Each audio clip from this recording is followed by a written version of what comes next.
So let's answer your first question. How do you know which food suits your body best? The only way is to eat it. Fun. Eat it. You feel happy with it. You don't fall sick with it. That's fine. Go ahead and eat. Because it's physical food to the physical body. So if your body is able to digest it, assimilate it, excrete it, no problem. Eat what you like. Eat what you want. If your body is not able to digest it, assimilate it or excrete it, then you will have sickness. You will get digestive disorders, you will have constipation, you'll have eruptions on your body like food allergens. Then of course those are the foods that you should not eat, that you should avoid. That is the way. There's another thumb rule, that things that are high fat and high carbs normally tend to make you fat and make you sluggish, right? So to some extent they may be the tasty part of the diet, but yeah, so you can add a portion of it in your diet with good amount of food. Balance it with something else. So you can work it out and see how much salad should go with how much of fried stuff, and how much carbohydrates can go with how much of protein. And that's why the concept of balanced diet came into existence. So you have a balanced diet. Your body has a requirement of nutrition, and nutrition is not one factor. There are proteins, there are carbohydrates, there are vitamins, there are minerals. Everything has to be in a balanced form. Too much of anything will be bad for you. So work out a balanced diet. That is also one way of looking at it. Eat it like that, that's fine. So what suits your body, you can work on these factors and find out what suits you the best. Okay. Coming to whether it is vegetarian or non-vegetarian. Many people talk about the moralistic aspect of it. I wouldn't contribute to the moralistic aspect of it. Yeah. There is nothing moral or immoral in eating food.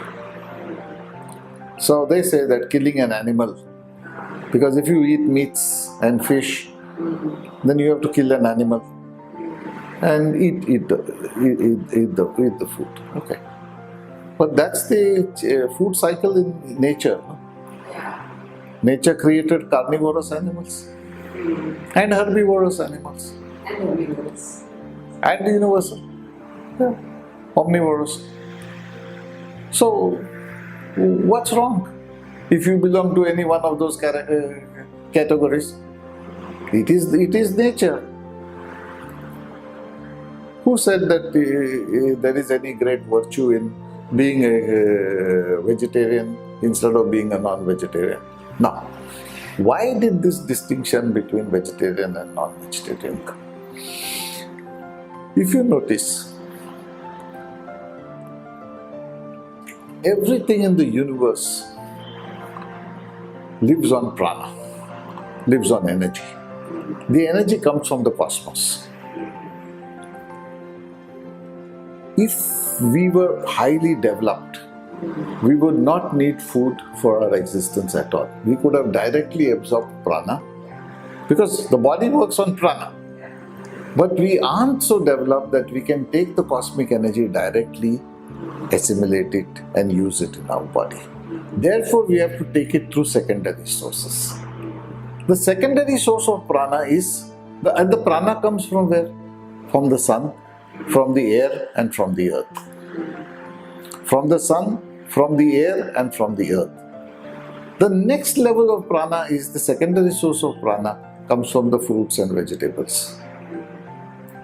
They take the sunlight, they take the air, they take the soil, they create hydrocarbons which we eat. If you take a fruit or a vegetable, break it from the tree and leave it on your table, it can stay for 3-4 days without getting spoiled. Why? Because it has a huge reservoir of energy. Huge reservoir of energy. In fact, all the fresh vegetables, the term we use, fresh vegetables, is at least 4 days old.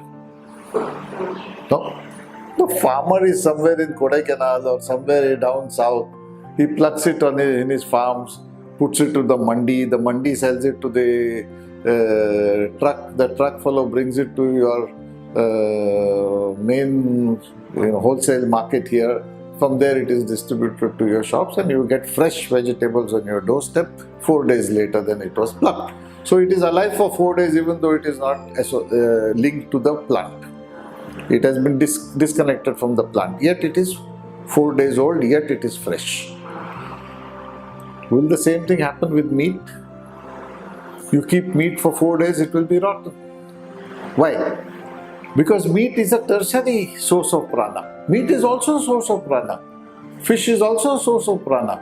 But what they do? They eat the plant. The plant gets energy from the three sources of energy, the primary sources of energy. The secondary source of energy is the plant. The plant is eaten by the animal. If you notice that, the animals we eat, the non-vegetarian diet consists of animals who eat plant. We don't eat carnivorous animals. It is only herbivorous and omnivorous animals that are eaten. No? So, the animal eats the plant, absorbs the prana from the plant, digests it and uses it for its own lifestyle. Some little residue is left in his body. And then you eat that. So it's just a tertiary. You may get protein, you may get carbohydrate, you may get fats, you may get minerals from the body of the animal. But the prana is very, very less compared to that of the vegetable. So, whenever we eat, just like the animal, we also eat the vegetables. Now we need to digest the food. So there is an energy that is expended to digest. So we receive energy and some of it we spend to digest that food. So the residue energy is a little left. When we eat non-vegetarian food, there is already so little energy. And then we spend energy to digest it. So the residue left for us is very, very less. So what is the big idea of eating something that doesn't give you energy? Food is eaten for giving you energy. Food is eaten also for satiating your taste. You can make vegetarian food nice and tasty. You can make non-vegetarian food very drab. Not necessarily every non-vegetarian preparation is very tasty. Not necessarily that every vegetarian food is drab. Vegetarian food, in fact, the variety of vegetables is far wider than the variety of meats that you get. The variety of vegetarian preparations is far wider than you get the variety of meat or fish preparations. So, the choice is what you want to eat. There is no morality attached to it. Vegetables has a very high source of energy. The non-vegetarian food has low source of energy. Therefore, vegetarian is superior to non-vegetarian because the energy that it allows you to obtain from eating it is much higher than what you get from eating non-vegetarian food.